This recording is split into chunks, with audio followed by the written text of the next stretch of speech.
Welcome to Florida Focus, a college football podcast. My name is Brandon. I'm a lifetime Seminole fan, and my co-host is Chris, and he is we'll say sad Gator fan.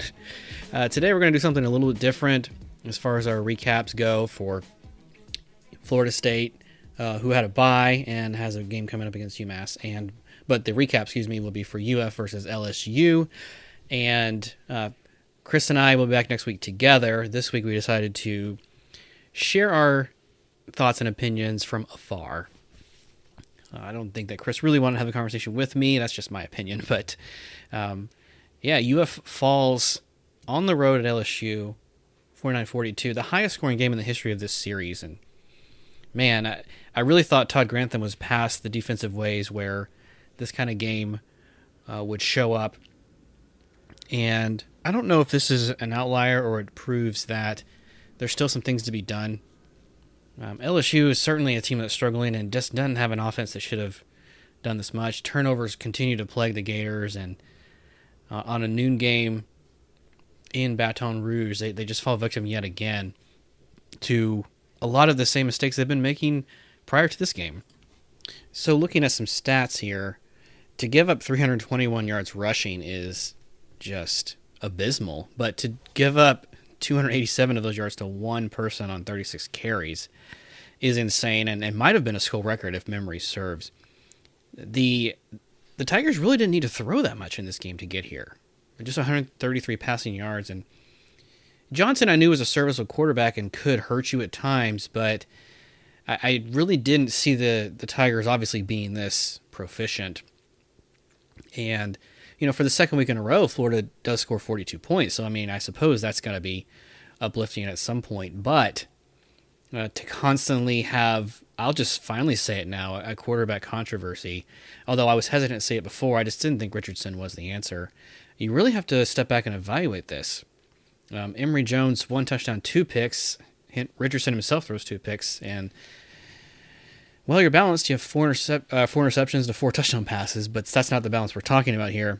The Gators are only 138 rushing yards, and so that kind of reversed back and is reminiscent of last year and had to get it done through the air because they were behind so much. And just, I don't know, some overall things here, you just cannot give up 7.1 yards per rush. And this is not a Florida team that does this on a regular basis. It really isn't. So it's really kind of mind-boggling, but 4 turnovers is just going to kill you. Wake Forest, Florida State, we saw 5, or maybe it was 6, if memory serves. You're just going to kill yourself and shoot yourself in the foot. You're never going to get anywhere. And it was a constant thing. If not for a Hail Mary right before halftime, this game's pretty much out of hand in the third quarter, I think. Or at least momentum shifts a lot differently. And so the Gators have a lot of questions to answer. I really do think Mullen will figure it out. But you got to go back to the drawing board and start with blocking and tackling, number one. And you've got to get some consistent quarterback play. You can't just keep switching these guys out, in my opinion. And I understand you're probably playing with some injuries or, obviously these two QBs have different styles. But LSU continues to be a thorn in the Gators' side. And I don't know if this is a Mullen thing or if this has gone back some time. I couldn't tell you about the history of the rivalry. I'll rely on Chris for that. But this is something that's concerning, and Florida falls out of the rankings. And as Chris will mention in his own take, it's the first time in a very long time that no team in the state of Florida is ranked at all. It is very, very sad to see right now because the state needs to take a turn, and it probably will. But all of the traditional powerhouses simply are not getting it done. So that's kind of my take on the Florida game. I think that Florida will definitely, I'm going to say probably the toughest game of their season. You could argue Alabama, but they got the Georgia matchup coming up on the 30th in Jacksonville. They do get a week off to kind of heal up, get some rest, watch some game tape, keep up on recruiting, which has still been a forte of the Gators, and I still think Florida is the best team in the state. I don't really think there's a team that's even pushing for that right now. It just doesn't look all that great in Gainesville. Will they turn around? Sure. Will there be losses the rest of the way? I can almost guarantee it, right? I don't really see a way you beat Georgia. but that'll be their focus. And they did get past Georgia last year, so there could be some fluky things. The Gators certainly have a lot of the skill players that the other teams want in the state. Plus, after Georgia, you got South Carolina, Samford, Missouri, and Florida State. Your schedule looks a whole lot easier, and you might be favored in every single one of those games. So, a heartbreaker for the Gators for sure. I mean, not in my opinion, but the Gators lose by a touchdown in Baton Rouge. Okay, so here is my recap of the Florida LSU game. And before I get into it, I just have to say that the state of Florida in college football is down, and it is down bad.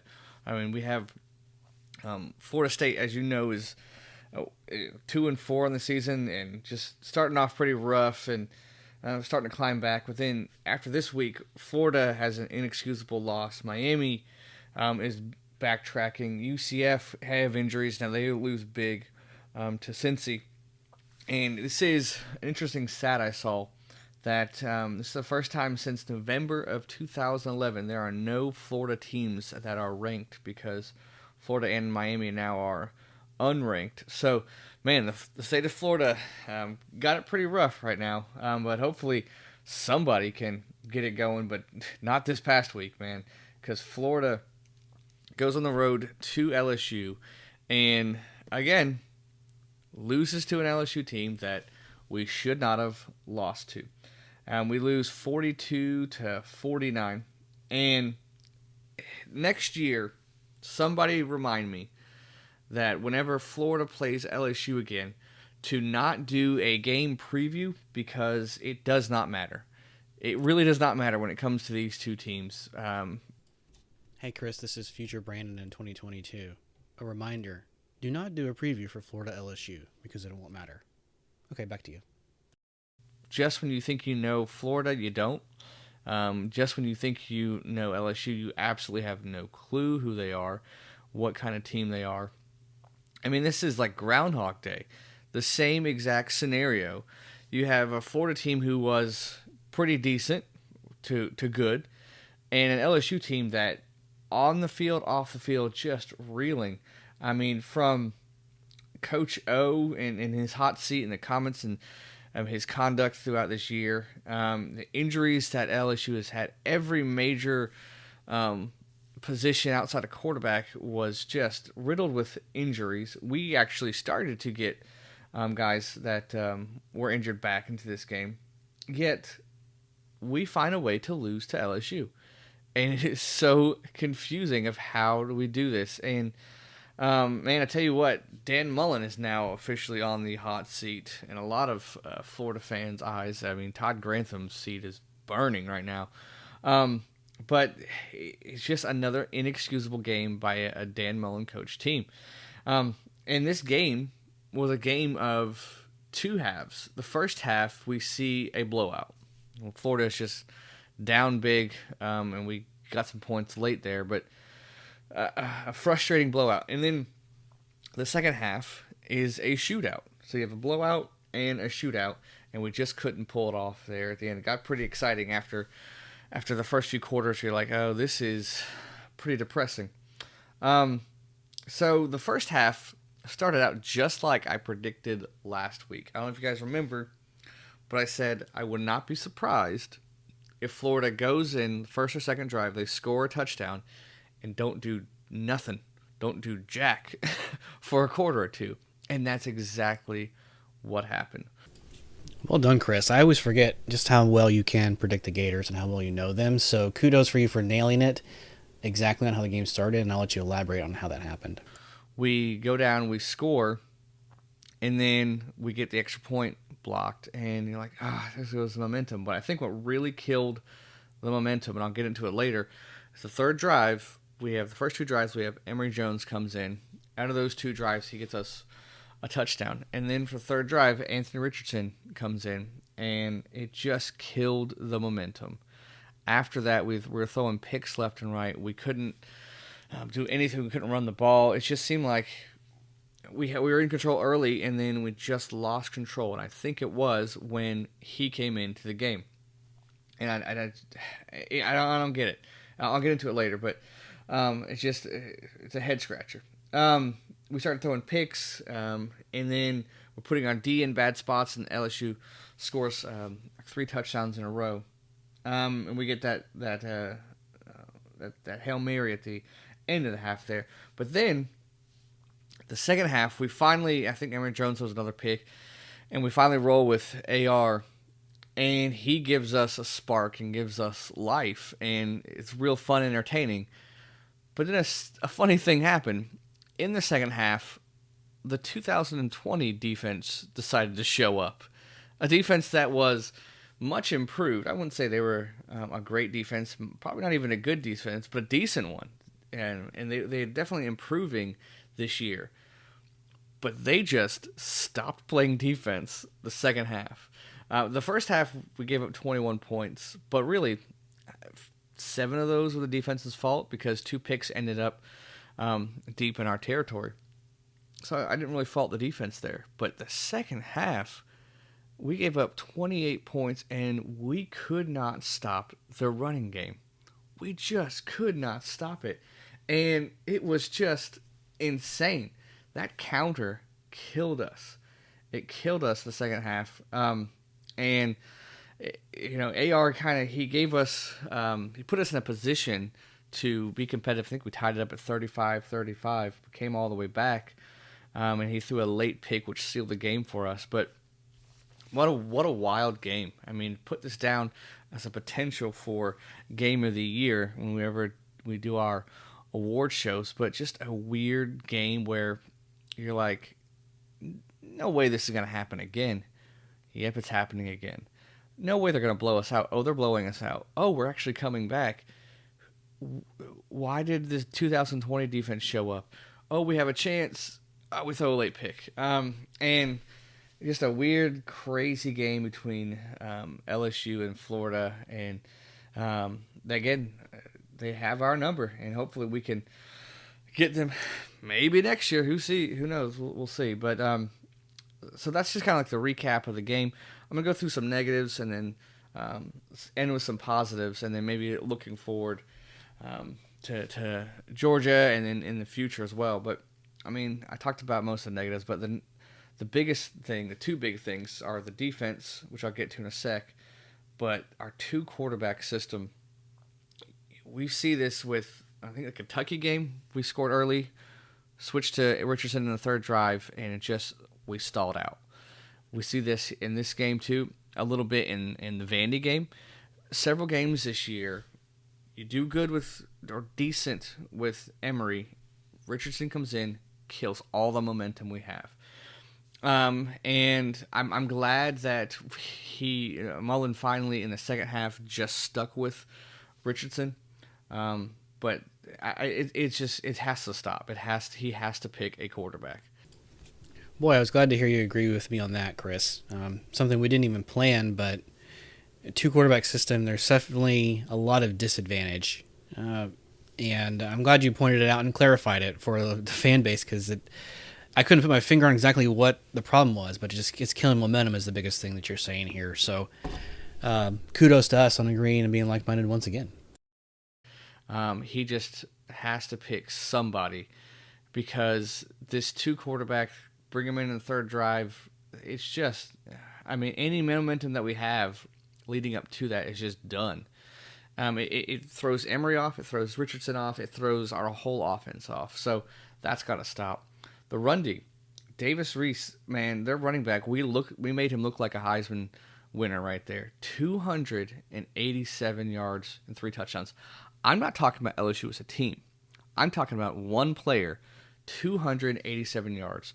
And I was texting someone middle of the 4th quarter. I'm like, this guy is going to break 300 on us. He's going to break 300 on us. And it's so weird that out of nowhere, he wasn't a great running back. He's still not a great running back. But on that day, he was a phenomenal running back because our defense was so bad. A running defense that was decent, pretty decent all year. Just we turned into an Olay defense, a Swiss cheese defense. And it was real frustrating because there was no adjustment to the run. They just ran the counter, and we didn't do anything. I think this is the first game where not having Ventrell Miller really, really hurt us. That our middle linebacker, who senior, got injured earlier in the year, but we had other guys, other capable linebackers filling in, Moon, Diabate. But this game, we saw it coming and couldn't do anything. And I mean, that's on Grantham. You have to make adjustments. You have to make those key adjustments when they're just running it down your throat. And we didn't. And I'll just, again, with the defense, not only did you not stop the run, again, you did not force any turnovers. They were depleted, and they forced 4 picks from us. We had a full healthy defense and no turnovers. And it's frustrating when you cannot force turnovers. I understand the secondary is inexperienced, but we have, I think, decent front seven. We should be forcing turnovers. Brenton Cox seemed a little bit slow. He got into the old Brenton Cox showed up again. He would get into the backfield, but Max Johnson would just do a quick sidestep, and he didn't. He looked maybe still hurting from that leg injury. I don't know. It looked kind of slow once he got in the backfield. So very frustrating game from our defense. 4 interceptions, not good. Our O-line really took a step back this game, especially in pass protection. Didn't see that all year, and we had 138 yards rushing, but it wasn't dominant. It wasn't what we're used to, and it wasn't really effective. So our O-line definitely took a step back. And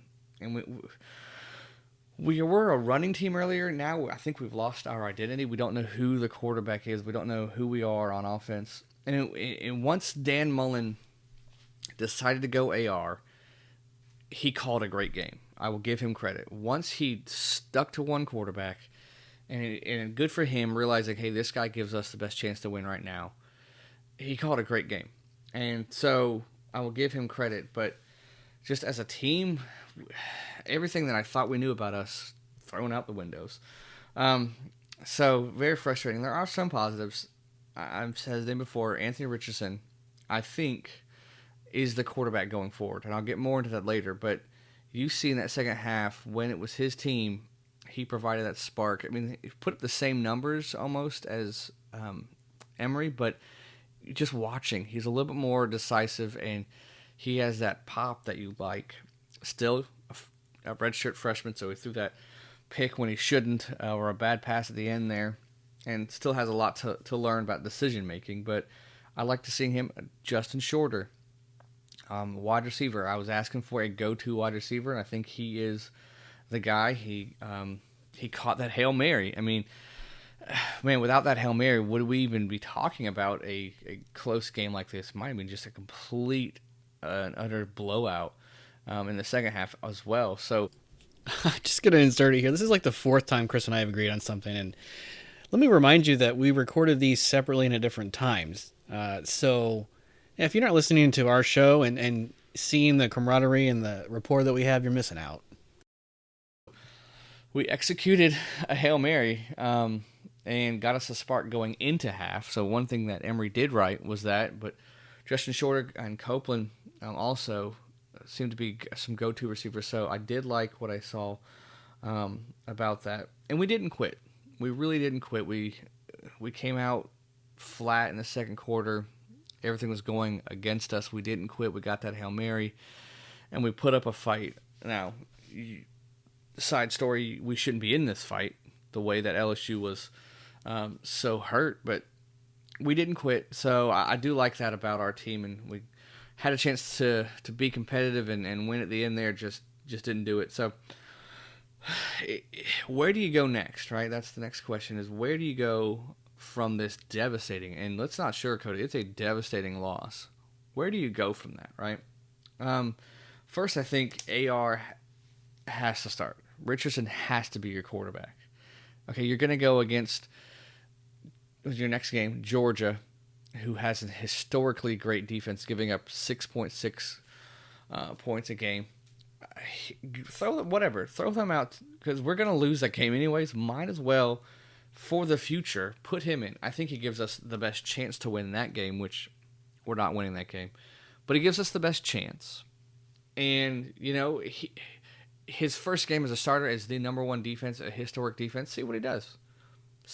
Even if he goes out there and just embarrasses himself and takes his lumps, well, you still have Jones there. You still have a competent quarterback. But why not? I mean, at this point of the season, the season is officially over. You still put him in there. Put him in to see what happens. I think he gives you better. But don't do this, though. Don't put Richardson in the first two drives and then put Jones in the third and just revert. Don't. Just give the whole game to Richardson. See what happens. Just see what happens. Because I think he's the quarterback of the future. I've been going back and forth on Jones and Richardson. I mean, at this point, though, you got to go AR. You just got to go AR. I think that's going to help Mullen short term get his hot seat a little. Even if we lose, I think it's going to help his hot seat. But I think in the future, you want AR to stay. And I think he's the quarterback of the future for Florida. So why not? I guess my question at this point, Chris, for you, we can talk about next week, is what conversation do you have with Emory Jones, and what does that sound like? Because I'm curious. You certainly, Richardson has some injury problems this year already. What exactly are you saying to Jones since he won the spot in fall camp? And you got to look at what games are we going to win. Like, what games do we win? I don't think we have a chance to beat Georgia. We have a bye week, so do they. But, man, that defense is just too good. We have this crazy streak of games where we don't get shut out. I think that might be in jeopardy this week. But more about that next week. But so not Georgia. Then you go on the road to South Carolina. They're not good, but after getting thumped by Georgia, what are we going to do? How are we going to respond? I don't know. If Richardson's starting, I think we have a good chance of beating South Carolina. Samford, we're going to win. At Missouri, I think they're in the same boat as South Carolina, struggling, but it's on the road. Who knows? And then Florida State. I don't think that's a guaranteed win anymore. I think we're still, it's at the Swamp. I think we're a better team. But, we're going down. They're at least starting to gain momentum. Who knows? Who knows where we're going to be? But it's interesting, though, because a month ago, what we were talking about Florida was totally different than what we're talking about right now. A month from now, who knows, right? So you got to kind of look what games do. And I think, I don't think being bowl eligible is an issue. I think we're going to get Samford. So really, at South Carolina, at Missouri, and Florida State, win one of those games. That's fine. Yeah, Florida State, you're right, may have gained some momentum, but we can't forget, this is the same team that lost to Jacksonville State, struggled against Syracuse, and sure there's going to be momentum. They're going to be on the upswing in the later part of the season, but I'm going to stick with the fact that Florida's favored every single one of those games and shouldn't struggle in all but one of those, Georgia. But, so how many games do you win? Don't know, but I think one thing that has to happen, though, is Grantham has got to go. I've been real no, give him a chance, give him whatever, but after this game, something has to happen. After this season, something has to happen. I'll give you the Alabama loss. I maybe give you the Kentucky loss, but I'm not giving you this loss. This is so bad. Yes, LSU has still got 5-star talent. LSU is pretty good. But, man, their program, they just fired their coach after beating us. Their program is so bad. Yet we find ourselves 2 years in a row losing to them. So something has to happen. And I don't think Mullen is the guy. I don't think he should be yet. But so you have to, last year you got rid of your safeties and I think cornerbacks coach. You threw them, you sacrificed them because you didn't want to get rid of Grantham. I think he has to go. I don't know about right now. Maybe play out the rest of the season, but if we get, if Georgia drops 40, 50 on us, he has to go right after just after the Georgia game because the fans are going to be livid. but I think he has to go after the end of the season because something has to happen. Because I still believe in Mullen as a head coach. I absolutely believe him as the offensive coordinator. The thing that's really holding us back, though, defense. Some quality fit defensive players, and I think Todd Grantham is holding us back. So he has to go. But Mullen is on the hot seat. Somebody like, oh, he should be fired, and you're hearing crazy things like, well, get rid of him and go for Hugh Freeze or even Lane Kiffin. And I did not stutter when I said that. That's a little bit crazy talk, I think. I say give Mullen to the end of next year. If the program is still where we are at right now or worse, he's got to go. But give him some time. I say get rid of Grantham, try a new D coordinator. I mean, we're right there. We keep teetering on getting up to the next level, the upper echelon, the playoffs. We just can't do it. I think the defensive coordinator, the defense is what's holding us back. If we don't get any better by the end of next year, then maybe it is Mullen that's holding us back. So, just a crazy, just shocking loss to Gator Nation. So it's we're perplexed. We're many emotions, right? Many emotions. But I will say I do like the fight I see in our team. We're not quitting. I'm still, this is one of those things that Gator fans say in part of one of our songs is in all kinds of weather we all stick together. And you're seeing some Gator fans are fair weathered fans, and not in all kinds of weather, right? I still am all for this team. I think we'll obviously have a ton of talent. I believe in Mullen, but some things do have to change. And I've been very like, we'll see. Let's not overreact. I'm like, at this point, I don't know what has got to give, but the general consensus is at least the defensive corner has to go, or that has to change. So it always stinks when you lose a game. It stinks even worse when you lose before a bye week, and that's where we found ourselves. We have 2 more weeks or an extra week to feel bad about yourselves. But then what's even worse is your next opponent is number 1 Georgia with that fantastic defense. So, I mean, it's going to be like another 3 weeks before we get a victory. Go a whole month without winning. It's weird feeling. Weird feeling, but hey, always go Gators, and we'll get it turned around. I'm confident we'll get it turned around. I don't know about this year, but definitely interested to see how we finish after Georgia, and who's really going to fight for the team and who's not, and who's going to be here at the end of the year and who's not. So, still go Gators. Awful loss, but on to the next one.